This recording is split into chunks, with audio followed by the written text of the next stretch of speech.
Good morning ਪੰਜਾਬੀਓ, ਤੁਸੀਂ ਦੇਖ ਰਹੇ ਹੋ ABP ਸਾਂਝਾ ਤੇ ਹਰ ਰੋਜ਼ ਦੀ ਤਰ੍ਹਾਂ ਲੈ ਕੇ ਹਾਜ਼ਰ ਹਾਂ ਪੰਜਾਬ ਤੇ ਦੇਸ਼ ਵਿਦੇਸ਼ ਦੀਆਂ ਖਬਰਾਂ। ਜੰਮੂ ਕਸ਼ਮੀਰ ਚੋਂ ਧਾਰਾ 370 ਹਟਾਉਣ ਦਾ ਮੁੱਦਾ ਹੁਣ ਸੁਪਰੀਮ ਕੋਰਟ 'ਚ ਵੀ ਪਹੁੰਚ ਚੁੱਕਿਆ ਹੈ। ਸੁਪਰੀਮ ਕੋਰਟ ਦੇ ਵਿੱਚ ਕਈ ਪਟੀਸ਼ਨਾਂ ਪਈਆਂ ਹੋਈਆਂ, ਪਰ ਅੱਜ ਅਦਾਲਤ ਨੇ 2 ਹੀ ਪਟੀਸ਼ਨਾਂ ਦੇ ਉੱਪਰ ਸੁਣਵਾਈ ਕੀਤੀ ਹੈ। जम्मू कश्मीर से धारा 370 हटाने के खिलाफ सुप्रीम कोर्ट में सुनवाई हुई। धारा 370 के खिलाफ सुप्रीम कोर्ट में कई पटीशनां पईयां होईयां ने, पर अज 2 ही पटीशनां ते सुनवाई हुई, जिन्हां विचों एक पटीशन पत्रकार वल्लों पाई गई सी, पर इस पटीशन का धारा 370 नाल कोई लैण देन नहीं सी। यह पटीशन सिर्फ मोबाइल इंटरनेट अते पत्रकारां नूं आउण जाउण लई पाई गई सी। इस पटीशन ते सुप्रीम कोर्ट ने कहा कि सरकार नूं हाले समा मिलना चाहिए। दूजी पटीशन वकील ML शर्मा वल्लों पाई गई सी, जो धारा 370 हटाउण दे खिलाफ सी। चीफ जस्टिस ने पटीशनकर्ता तो पूछा कि यह किस तरह की पटीशन है। इस दे नाल ही चीफ जस्टिस ने वकील ML शर्मा नूं कहा कि वो तुहाडी पटीशन नूं अद्धे घंटे तक पढ़ते रहे, पर यह समझ नहीं आ सकिया कि यह पटीशन किस बारे च है। इस दे नाल ही कोर्ट ने कहा कि तुहाडी पटीशन अजिही नहीं है जिस ते सुनवाई की जा सके। चीफ जस्टिस मुताबिक वो पटीशन नूं खारिज भी कर देंदे, पर अजिहा करन नाल उस मामले च दायर कई होर पटीशनां ते असर पवेगा। जम्मू कश्मीर के मामले ते पाईयां सारियां पटीशनां की सुनवाई एक साथ होवेगी। हालांकि कोर्ट ने साफ नहीं किया कि यह सुनवाई कदों होवेगी। आज़ादी दिहाड़े दी खुशियां च खलल पाउण दे लई पाकिस्तान वल्लों सीज़ फायर की उलंघना की गई, जिस तहत पुंछ इलाके के KG सैक्टर च भारतीय चौंकियां नूं निशाना बनाया गया, जिस दे जवाब वजों भारतीय जवानों ने भी गोलीबारी की ते फायरिंग दौरान 3 पाकिस्तानी रेंजरां नूं ढेर कर दिता। सूत्रों मुताबिक गोलीबारी दोपहर बाद की गई। पाकिस्तान रेंजर ने पहला हल्के हथियार का इस्तेमाल किया, पर जदों भारत वल्लों जवाबी कार्रवाई की गई तो पाकिस्तानी रेंजरां ने मोर्टार दागने शुरू कर दिते।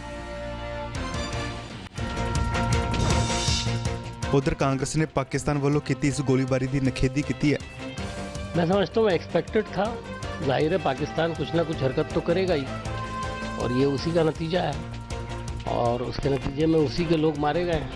मैं जहाँ तक समझता हूँ कि ये इशू NSC UNSC में शायद नहीं आ सकता है, लेकिन चाइना ने उठाया है, चूँकि वो परमानेंट मेंबर है।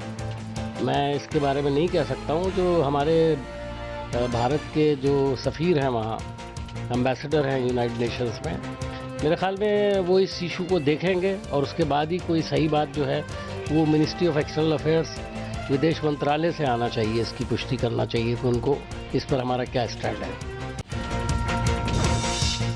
सुरक्षा माहरां दा भी कहना है कि जेकर पाकिस्तान ने जंग छेड़ी तो इसका अंजाम बुरा होगा। देखिए, फौज बॉर्डर पे बहुत ही चौकन्ना है, सक्रिय है, असुगठित है। तो वो यदि पाकिस्तान समझता है कि हमारे पास कुछ हिमाकत कर सकता है तो भूल जाए। हम जानते हैं वो क्या कर सकता है, तो उसके लिए फौज तैयार है, पहली बात। दूसरी बात है 370-35A के जाने के बाद पाकिस्तान बौखला गया है। उसको समझ में नहीं आ रहा है क्या करना है। कभी यूनाइटेड नेशन जाने की बात करता है, कभी कहता है ईंट का जवाब पत्थर से देंगे, कभी कहता है कि यदि POK में स्ट्राइक हुआ तो उसका हम चुप नहीं बैठेंगे। तो एक असंतुलित मन इस तरह की बातें करता है, कुछ बहकाया टाइप बात करता है। यही पाकिस्तान की स्थिति है। थोड़ा सा डस्ट सेटल कर दे तो पाकिस्तान थोड़ा संतुलन आ जाए तो उसके हित में है, क्योंकि यदि उसने टकराने की कोशिश की तो मेरा अपील है सरकार से कि इस बार लड़ाई से पहले ये घोषणा कर देनी चाहिए कि जो भी ज़मीन, जो भी हम पाकिस्तान का कैदी लेंगे, ज़मीन लेंगे, हम नहीं लौटाएंगे।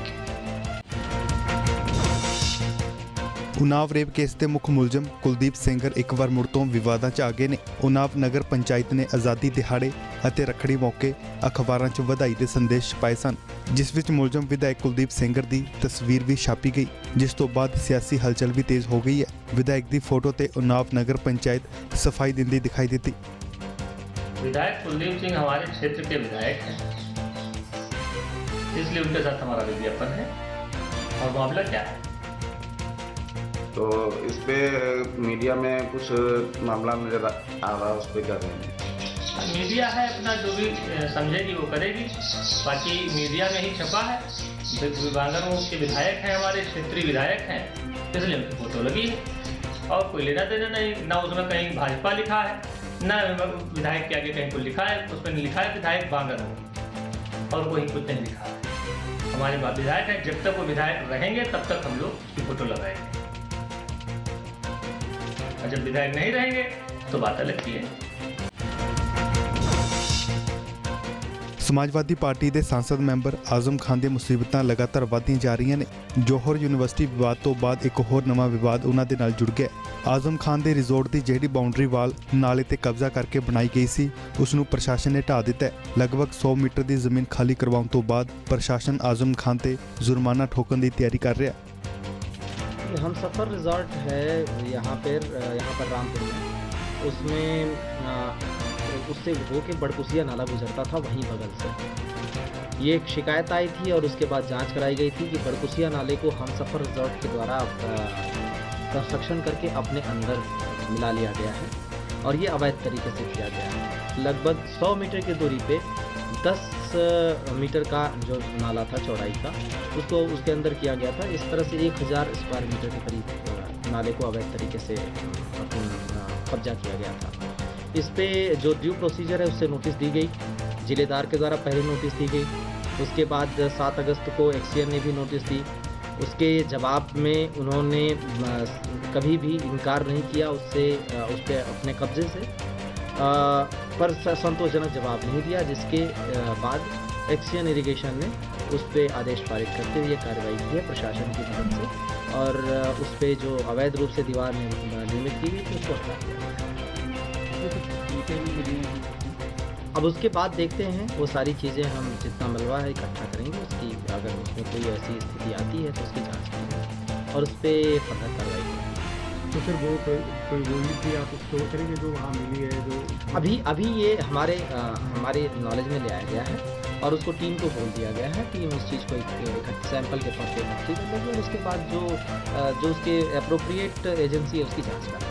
तो फिर ऑनर कौन है इसकी जो मालिक है अब्दुल्ला आजम खान है। जो ज़मीन है एक्चुअली वो ज़मीन पहले किसी और से ख़रीदी गई थी और वो जो नाला बनाया गया तो वो भी सिंचाई विभाग ने ख़रीद के ही बनाया था।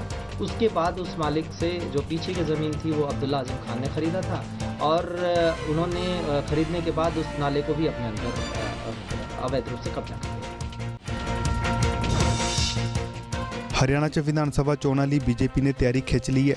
ਗ੍ਰਹਿ ਮੰਤਰੀ ਅਮਿਤ ਸ਼ਾਹ ਵੱਲੋਂ ਜੀਂਦ 'ਚ ਚੋਣ ਰੈਲੀ ਕੀਤੀ ਗਈ, ਜਿੱਥੇ ਉਹਨਾਂ ਪਾਰਟੀ ਦੇ ਵਰਕਰਾਂ ਅਤੇ ਲੀਡਰਾਂ ਨੂੰ ਸੰਬੋਧਨ ਕੀਤਾ। ਹਰਿਆਣਾ 'ਚ ਵਿਧਾਨ ਸਭਾ ਦੀਆਂ 90 ਸੀਟਾਂ ਨੇ ਅਤੇ ਸਾਰੀਆਂ ਸੀਟਾਂ ਤੇ ਅਕਤੂਬਰ ਮਹੀਨੇ ਚੋਣ ਹੋਣ ਜਾ ਰਹੀ ਹੈ। 4000 गांवों में 24 घंटा बिजली पहुंच चुकी है। मित्रों, किसान को गन्ने, गेहूं, बाजरा, सूरजमुखी लगभग 2 गुना समर्थन मूल्य देने का काम मनोहर लाल खट्टर सरकार ने किया है। प्रति व्यक्ति दूध की खपत जो सूख को दर्शाती है, पहले 747 ग्राम था, अब 1 लीटर से ज्यादा 25% की बढ़ोतरी मनोहर लाल खट्टर की सरकार ने। और बिजली पर सरचार्ज सरकार का 77 पैसे से 1 रुपये 32 पैसे तक था, आज 77 और 1.32 से घटाकर 37 पैसा सिर्फ बिजली पर सरचार्ज करने का काम मनोहर लाल खट्टर की सरकार ने। मित्रों, नीचे आपने मनोहर लाल खट्टर की सरकार बनाई और ऊपर मोदी जी की सरकार बनाई, और मोदी जी का हरियाणा के लिए जो प्यार है वो कोई छिपा प्यार नहीं है। मोदी जी हरियाणा को अपना राज्य मानते हैं, हरियाणा के विकास के लिए ज्यादा। मैं सिर्फ जींद की बात करता हूं। चौधरी साहब यहां बैठे हैं। 64 फुट का दीनबंधु छोटू राम की मूर्ति का अनावरण करने का काम ये भारतीय जनता पार्टी के शासन में। हिसार के अंदर बहुत जल्दी एविएशन सेवाएं एयरपोर्ट शुरू होने जा रहा है और हिसार भारत के सबसे बड़े एयरपोर्ट के रूप में विकसित हो। इस तरह से 200 करोड़ के निवेश के साथ हिसार एयरपोर्ट को बनाए। 35 किलोमीटर लंबी जींद हाथी रेल लाइन और 900 करोड़ रुपया उस पर लगाया। जींद रिंग रोड बाईपास का निर्माण पूरा होने वाला है, जो पिछले 20 साल में नहीं हुआ, ये 3 साल के अंदर पूरा होगा। जींद से सोनीपत तक ग्रीनफील्ड हाईवे का निर्माण कुछ ही दिनों में शुरू होने वाला है। 509 करोड़ की लागत से पुराने सोनीपत जींद तक जुड़ी हाईवे को फोर लेन करने का काम भी हाथ पे ले लिया है। जींद से पानीपत और जींद से दिल्ली रेल लाइन का इलेक्ट्रिफिकेशन भी शुरू हो चुका है। एक ही साल के अंदर ये इलेक्ट्रिफिकेशन समाप्त हो जाएगा। जींद से बठिंडा तक की रेलवे लाइन भी इलेक्ट्रिक लाइन बनने वाली है। जींद शहर में 3 बड़े ओवरब्रिज बनाने का काम शुरू हो गया है। आप वोट डालोगे तब तक उस पर से आपकी गाड़ी जाए, इस प्रकार की व्यवस्था करने का काम। 16 ਅਗਸਤ ਨੂੰ ਸਾਬਕਾ ਪ੍ਰਧਾਨ ਮੰਤਰੀ ਅਟਲ ਬਿਹਾਰੀ ਵਾਜਪਾਈ ਦੀ ਪਹਿਲੀ ਬਰਸੀ ਮਨਾਈ ਗਈ। ਪ੍ਰਧਾਨ ਮੰਤਰੀ ਨਰਿੰਦਰ ਮੋਦੀ ਨੇ ਉਹਨਾਂ ਨੂੰ ਸ਼ਰਧਾਂਜਲੀ ਦਿੱਤੀ ਹੈ ਤਾਂ ਪੰਜਾਬ ਦੇ ਮੁੱਖ ਮੰਤਰੀ ਕੈਪਟਨ ਅਮਰਿੰਦਰ ਸਿੰਘ ਨੇ ਟਵੀਟ ਕਰਕੇ ਉਹਨਾਂ ਨੂੰ ਯਾਦ ਕੀਤਾ। ਸਾਬਕਾ ਪ੍ਰਧਾਨ ਮੰਤਰੀ ਅਟਲ ਬਿਹਾਰੀ ਵਾਜਪਾਈ ਦੀ ਪਹਿਲੀ ਬਰਸੀ ਮੌਕੇ ਰਾਸ਼ਟਰਪਤੀ ਰਾਮਨਾਥ ਕੋਵਿੰਦ ਅਤੇ ਪ੍ਰਧਾਨ ਮੰਤਰੀ ਨਰਿੰਦਰ ਮੋਦੀ ਨੇ ਦਿੱਲੀ ਸਥਿਤ ਅਟਲ ਜੀ ਦੀ ਯਾਦਗਾਰ ਸਤੈਵ ਅਟਲ ਜਾ ਕੇ ਸ਼ਰਧਾਂਜਲੀ ਦਿੱਤੀ। ਇਸ ਮੌਕੇ ਬੀਜੇਪੀ ਦੇ ਹੋਰ ਵੀ ਲੀਡਰ ਸ਼ਾਮਿਲ ਰਹੇ। ਇਨ੍ਹਾਂ ਤੋਂ ਇਲਾਵਾ ਪੰਜਾਬ ਦੇ ਮੁੱਖ ਮੰਤਰੀ ਕੈਪਟਨ ਅਮਰਿੰਦਰ ਸਿੰਘ ਨੇ ਵੀ ਟਵੀਟ ਕਰਕੇ ਅਟਲ ਬਿਹਾਰੀ ਵਾਜਪਾਈ ਨੂੰ ਯਾਦ ਕੀਤਾ। अटल जी को संसार छोड़े 1 साल हो गया।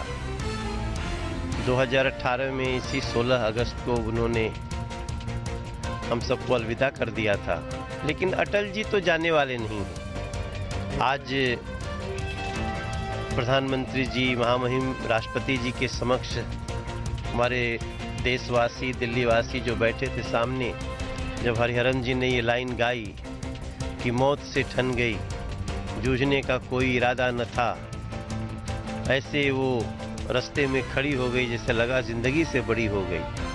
तो अटल जी मौत को भी जिंदगी से बड़ी नहीं मानते थे और उनके शब्द, उनके भाव, उनके दिखाए गए रास्ते हम सबके समक्ष हैं, हम उस पर चल रहे हैं और हमने आज उनको एक बार फिर से याद किया है। और हम न सिर्फ उनको पुष्पार्पण के लिए ही याद करेंगे, बल्कि हम अटल जी के एक एक लाइन को कैसे हम अपने जीवन में उतार सकते हैं, उस रास्ते पे हमारे कार्यकर्ता भी और भारतीय जनता पार्टी भी चल रही है। और उसी पे चलते हुए हमने 370 भी हटाया है। उन्होंने लिखा था कि 15 अगस्त ये बताता है कि आज़ादी अभी अधूरी है, क्योंकि वो 370 को लेकर के अटल जी बहुत ही उनका चिंतन था। तो ये जो आज जो उनको हम लोग याद कर रहे हैं पहली पुण्यतिथि पे, उनकी आत्मा भी बहुत प्रसन्न होगी कि जो 15 अगस्त को जिसलिए उन्होंने अधूरा कहा था, आज वो पूरा हो गया। ਸ਼੍ਰੀ ਗੁਰੂ ਨਾਨਕ ਦੇਵ ਜੀ ਦੇ 550ਵੇਂ ਪ੍ਰਕਾਸ਼ ਪੁਰਬ ਨੂੰ ਸਮਰਪਿਤ ਪਾਕਿਸਤਾਨ ਦੇ ਨਨਕਾਣਾ ਸਾਹਿਬ ਤੋਂ ਚੱਲਿਆ ਨਗਰ ਕੀਰਤਨ ਉੱਤਰਾਖੰਡ ਦੇ ਕਮਾਊਂ ਪਹੁੰਚ ਚੁੱਕਿਆ ਹੈ। ਨਗਰ ਕੀਰਤਨ ਦੇ ਪਹੁੰਚਣ ਤੇ ਵੱਡੀ ਗਿਣਤੀ 'ਚ ਸੰਗਤਾਂ ਵੱਲੋਂ ਸਵਾਗਤ ਕੀਤਾ ਗਿਆ। जय नगर कीर्तन श्री गुरु नानक देव जी महाराज जी के 550 साला प्रकाश पुरब के उपलक्ष्य में है, जो 1 अगस्त को गुरुद्वारा ननकाना साहिब पाकिस्तान से प्रारंभ हुआ है और भारत के जो बॉर्डर है, जिसको बाघा बॉर्डर, अटारी बॉर्डर कहते हैं, वहाँ से अंदर प्रवेश करके दरबार साहब श्री अमृतसर साहब पहुँचा और उसके बाद पंजाब के क्षेत्रों से होता हुआ जम्मू कश्मीर और हरियाणा के क्षेत्र से होता हुआ उत्तराखंड की राजधानी देहरादून, उसके बाद हरिद्वार और आज जो है नगर कीर्तन जो नजीबाबाद धामपुर होता हुआ उत्तराखंड के ही शहर काशीपुर में पहुंचा है, जहां आज रात्रि विश्राम होगा।